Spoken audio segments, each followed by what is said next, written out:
In recent years, we have seen a revival of sequels and reboots of some of our favorite 90s TV shows such as Fuller House, Girl Meets World, Bel-Air, Star Trek Picard, Sabrina, That 90s Show, and even Saved by the Bell.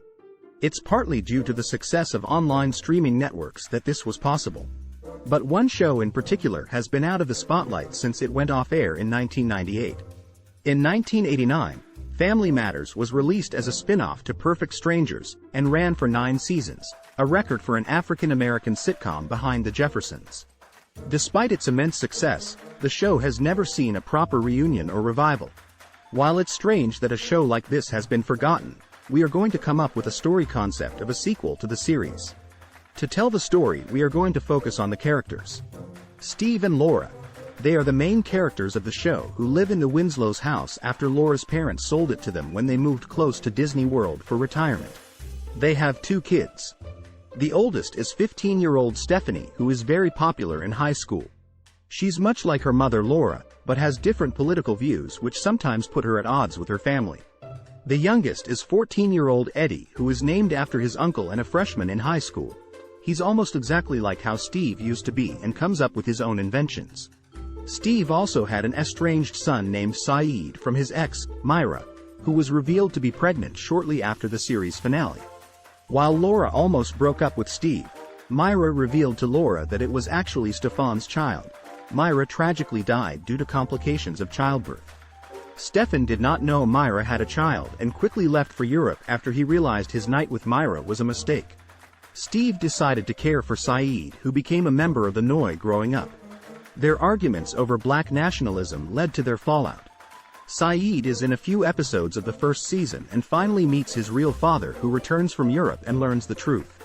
Steve works as a physics professor at the University of Chicago and is very well off as he managed to sell off many of his patents for several $1 million. Despite having a lot of money, Steve wants to live a more modest life. Steve is a lot more mature, though at times he is still clumsy. Laura is an entrepreneur who started a restaurant as the successor to Rachel's Place, now called Laura's Place. She also owns a hotel. Laura finds out she has late-stage breast cancer, which makes Steve fearful and depressed. Their relationship becomes more complicated when Steve's teaching assistant takes a liking to him. Steve eventually makes the right choice to hang by Laura, who goes into remission. Carl and Harriette Winslow. Laura's parents have been retired for years and living in Florida. Although Carl is living off of his police pension, in the pilot episode, Harriette learns they've been scammed and ended up in a lot of debt.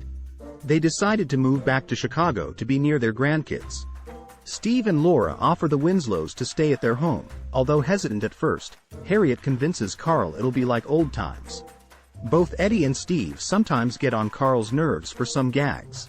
Carl remembers his mother Estelle once in an episode on how he looked after her and feels Estelle is somehow looking after Carl through Laura. Eddie and Greta Winslow. Guest stars. Uncle Eddie works as a cop in New York and makes police captain.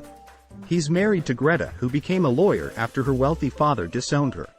Greta was unable to conceive, but they're happy as a couple. Eddie and Greta visit Chicago when they find out about the Winslows returning home and also visit during holidays. Waldo and Maxine. Guest stars. Waldo and Maxine made up after the season finale and married a few years later. Waldo has a very successful web series as one of the best chefs in America, while Maxine has her own fashion line and is someone Stephanie looks up to. Rachel and Richie. Guest stars. After the series finale, Richie moved to Detroit to be with his mom after his girlfriend Gwendolyn had been in a tragic accident a few years after the series finale. He has been on the dating scene ever since. Rachel goes back to her old passion for writing after retiring from work. She finally got one of her novels on the New York Times bestseller list. While 3J won't be in the show as the actor is in jail, the show will finally reveal what happened to Judy, who was last seen in season 4. Steve briefly talks about time travel as he prepares for a lecture for his advanced physics class. He says it was a big mistake to have created a time machine years ago and is deeply concerned that he may have changed their future long ago. There was a note in the device database that Laura had a sister named Judy. Laura thinks it's a joke, and Steve says she could have had a sister in an alternate timeline, or it was an error. While the show may come off with a serious tone, it's still meant to be a sitcom with some laughs from a live audience, much like Fuller House had. What do you think of this concept? Could it work? comment, like, subscribe and thank you for watching in the plot.